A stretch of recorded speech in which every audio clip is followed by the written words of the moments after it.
Kitab Nabi Amos. Amos adalah seorang peternak domba dan pemungut buah ara hutan yang tinggal dekat perbatasan antara Israel di utara dan Yehuda di selatan. Nah, Israel di utara telah merebut kemerdekaannya sekitar 150 tahun sebelumnya. Ingat 1 Raja-Raja 12. Dan pada saat itu dipimpin oleh Yerobeam kedua, seorang pemimpin militer yang sukses. Ia memenangkan banyak pertempuran dan wilayah baru bagi Israel, serta mendapatkan banyak kekayaan, tetapi di mata para nabi, ia seorang raja yang paling buruk yang pernah ada. Kekayaannya membuat dia menjadi masa bodoh, dan ia membiarkan penyembahan berhala kepada dewa-dewa Kanaan, yang kemudian menyebabkan ketidakadilan dan orang-orang miskin diabaikan. Dan ini terus berlangsung sampai Amos tidak tahan lagi. Ia merasa Allah memanggil dia untuk pergi ke utara, ke Betel, sebuah kota penting yang memiliki kuil yang besar. Dan ia mulai memberitakan firman Allah kepada orang-orang. Dan kitab ini merupakan kumpulan dari khotbah, puisi, dan penglihatannya yang disuarakannya selama bertahun-tahun, yang kemudian disusun agar umat Allah dapat memahami pesan Allah bagi kerajaan di utara, dan pesan itu masih perlu kita dengar sampai saat ini.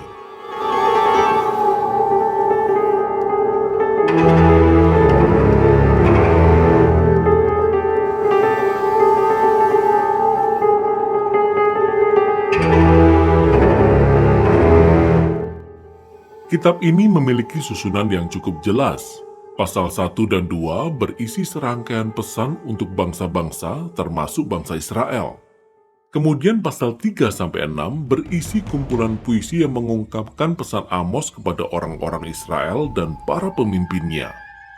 Pasal 7-9 berisi serangkaian penglihatan yang dialami Amos yang menggambarkan hukuman Allah yang akan datang atas bangsa Israel. Mari kita pelajari lebih dalam.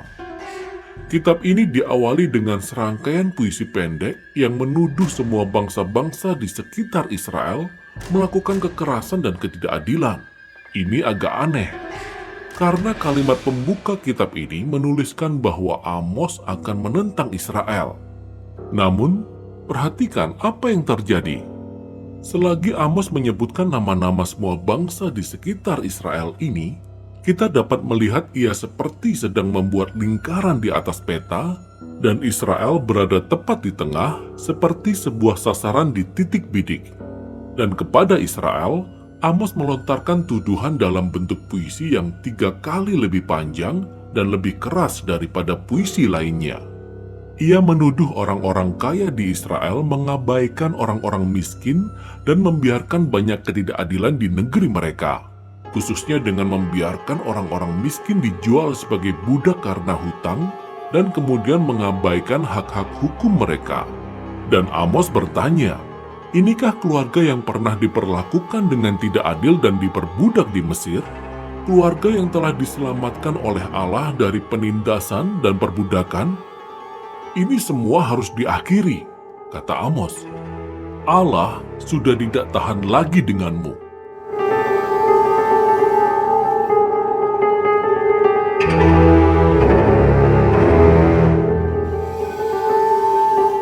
Jadi pembukaan di bagian berikutnya menjelaskan mengapa.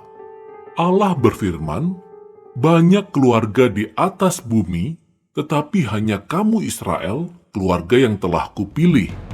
Ini merupakan kiasan dari Kejadian 12, di mana Allah memanggil keluarga Abraham untuk menjadi berkat Allah bagi segala bangsa.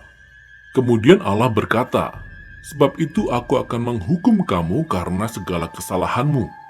Israel memiliki panggilan besar yang disertai dengan tanggung jawab yang besar, sehingga dosa dan pemberontakan mereka membawa dampak yang besar. Nah, bagian ini menyatukan banyak puisi Amos, dan kita akan melihat beberapa tema utama yang diulang-ulang. Pertama-tama, Amos terus-menerus membongkar kemunafikan beragama dari orang-orang kaya Israel dan para pemimpin mereka. Ia menggambarkan bagaimana mereka dengan setia datang ke pertemuan-pertemuan agama, memberikan persembahan dan korban, tetapi tidak memperdulikan orang-orang miskin dan mengabaikan ketidakadilan. Dan Amos berkata, itu semua hanyalah kepura-puraan dan Allah sangat membenci ibadah mereka karena benar-benar terpisah dari cara mereka memperlakukan orang lain. Allah berkata bahwa hubungan yang benar dengan Dia akan membawa perubahan pada hubungan lainnya. Jadi Amos berseru ibadah yang sejati itu adalah membiarkan keadilan bergulung-gulung seperti air dan kebenaran seperti sungai yang selalu mengalir. Nah, ada dua kata yang sangat penting bagi Amos dan juga semua nabi. Kebenaran, atau dalam bahasa Ibrani, sedekah, mengacu pada hak-hak dasar dan hubungan antar manusia yang adil tanpa memandang perbedaan sosial mereka. Keadilan, atau dalam bahasa Ibrani, mispat, mengacu pada tindakan nyata yang kita lakukan untuk membereskan ketidakadilan dan mewujudkan kebenaran. Jadi kedua-duanya harus masuk ke dalam kehidupan umat perjanjian Allah seperti arus sungai yang deras memenuhi dasar sungai yang kering.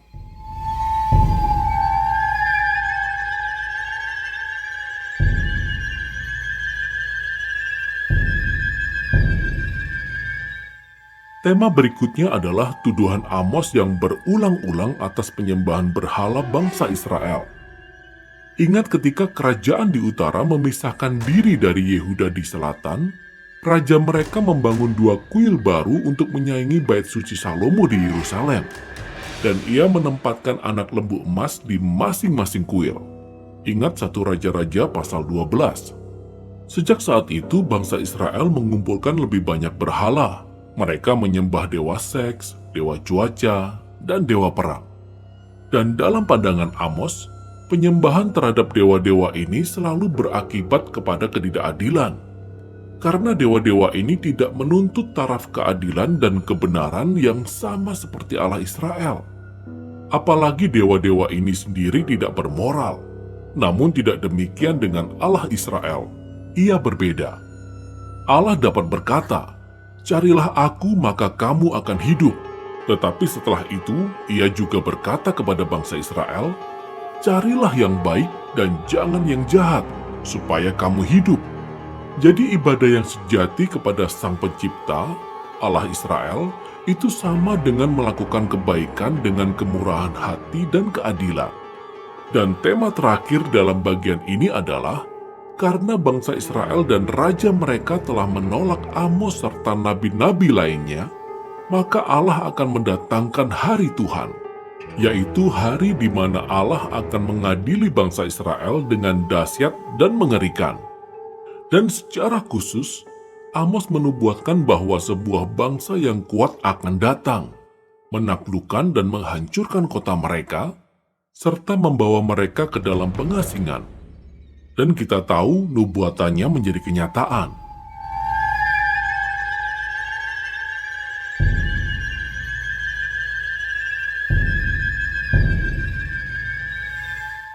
Sekitar 40 tahun kemudian, Kekaisaran Asyur bergerak masuk dan melakukan persis seperti apa yang telah dinubuatkan Amos. Kitab ini ditutup dengan serangkaian penglihatan yang dialami Amos, yang merupakan gambaran simbolis akan kedatangan hari Tuhan.